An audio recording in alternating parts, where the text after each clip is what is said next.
খালি ক্যানভাস। প্রত্যেক দিনের মতোই আজকে হচ্ছে রবিবার, কারণ সানডেতে আমি বাড়িতে থাকি আর এই দিনটি হচ্ছে আমার ভিডিও বানানোর দিন, আই মিন ব্লগ বানানোর দিন। আমার বেলকনি ডেকোরেশন আমি করছিলাম, বাট বৃষ্টি শুরু হয়ে গেছে, মেঘলা মেঘলা ওয়েদার। আমাকে সেজন্য বাবা বারণ করলো যে এই সময় রং না করতে, শুকাবে না। আর যেহেতু আমাদের রঙগুলো পুরনো, তো সেজন্য পুরনো রঙগুলো শুকাতে আমাকে জল দিতে হচ্ছে, তো শুকাতে অনেক সময় লাগছে আর গড়িয়ে গড়িয়ে পড়ে যাচ্ছে। তো আপাতত বেলকনিটা স্কিপ রাখছি, কিছুদিন পরে আবার শুরু করবো।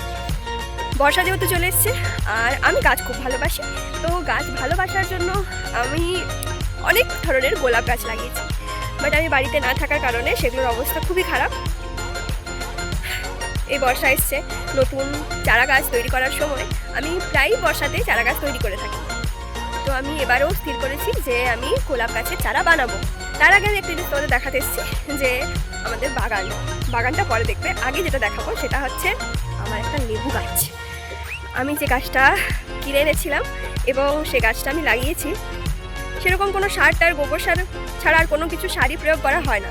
এখানে আমাদের গরু আছে, এই যে পেছন দিকটাতে ওই একটা গরু, ওই দিকে একটা গরু আছে, আর এটা হচ্ছে গোয়াল, গরুর গোয়াল। দুটো গরু আছে আমাদের, দুটো বাছুর আছে, দুটো গরু আছে, আর ওই একটা গরু, আর এটা হচ্ছে আমাদের গোয়াল ঘর। আর গোয়াল ঘরের পাশে আছে এই কাগজি গাছটা। তোমরা খালি দেখো, এই কাগজি গাছটা একটা ডালও নেই যে ডালটাতে কাগজি ধরে নেই। অনেকে বলে যে গাছে কি দেব না দেব, ঠিক আছে, হ্যাঁ গাছে অনেক কিছু দেওয়া যেতে পারে, কেমিক্যাল, রাসায়নিক, বাট আমাদের এই গাছটা শুধুমাত্র গোবর সারে হয়েছে, শুধুমাত্র গোবর সার, আর কোনো সার দেওয়া নেই। আর এই গাছটাতে কলম করা হয়েছে। এখানে কলম করা তোমরা যদি দেখতে চাও কমেন্টে জানিও যে কীভাবে কলম করছি। ফলনটা দেখো খালি। বাবা হচ্ছে গোটা বাগানে হচ্ছে কলা গাছ লাগিয়েছে, আর এটা হচ্ছে একটা কুটিরের মতো। এখানে হচ্ছে বাবা গরুর খড় রেখেছে, যেটা গরুর সকাল বিকাল দুপুর ব্রেকফাস্ট লাঞ্চ ডিনার সব করে। By the way, this is our little, not so little but little, এটা হচ্ছে আমাদের খামার বাড়ি। আর এই হচ্ছে আমাদের বাড়ির আরেকজন সদস্য, মার্কো। হ্যালো। কাটার নিয়ে আমি বসে পড়েছি, আর এই যে নিচে কয়েকটা চারা গাছ তৈরি করার জন্য আমি ডাল কেটে রেখেছি। এই ডালগুলো থেকে আমি চারা তৈরি করব। তো আগে আমি চারা তৈরি করার জন্য ডালগুলো কেটে নিই আরও ভালো করে, তারপরে বাকি আসুক, তারপরে বাকিটা দেখাচ্ছি।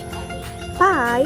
এখানটা পুরো ঝোপ হয়েছিল গোলাপ গাছে, তো এগুলো কাটার পরে এখানে রেখেছি। আর এইগুলো আমি এই ডালগুলো থেকে আমি নতুন চারা গাছ তৈরি করব। এই ফুলটার কি রং দীপু, বলে দাও কি রং? কি রং?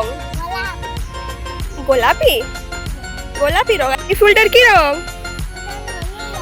হলুদ রং। আর এই ফুলটার কি রং? পাতা, গাছের পাতার কি রং? সবুজ রং। ইয়ে, বলে দিয়েছে দীপু। আমাদের বাড়ির সামনেই মাঠ, আর এই যে মার্কো খুব ডিস্টার্ব করছিল বাড়িতে, খুব বদমাইশি করছিল। ওকে একটু খেলানোর জন্য নিয়ে আসলাম দুপুরবেলা, প্রায় দুপুরবেলা হয়নি, ওই 10টা বাজে, কিন্তু ওয়েদারটা খুব সুন্দর আছে, তাই জন্য ওকে নিয়ে আসলাম মাঠে। ও একটু ছুটে দৌড়া করে নিই, বহুত জ্বালাচ্ছে বাড়িতে।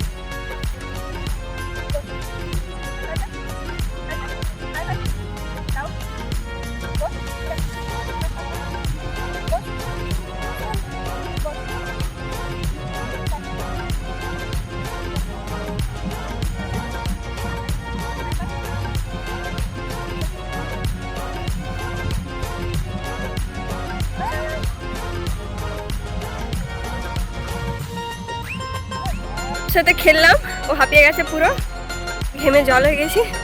আর আকাশটা, ওয়েদারটা ভীষণ সুন্দর। বেলাতে গিয়ে আমি বৃষ্টিতে ভিজে গেছিলাম, তো সেজন্য বাড়িতে এসে স্নান টান করেছি, আর আমার শরীরটা খুব খারাপ লাগছে। আমি আজকে আর ভিডিও কোনো বানাতে পারবো না, আজকের মধ্যে এখানেই শেষ। আমি নেক্সট দিন এসে যখন আবার ব্যালকনি ডেকোর করবো, তখন আমার সাথে থেকো, আর ভিডিওটাকে লাইক, কমেন্ট অ্যান্ড সাবস্ক্রাইব করে দিও। আজকের মতো বাই, লাভ ইউ গাইস।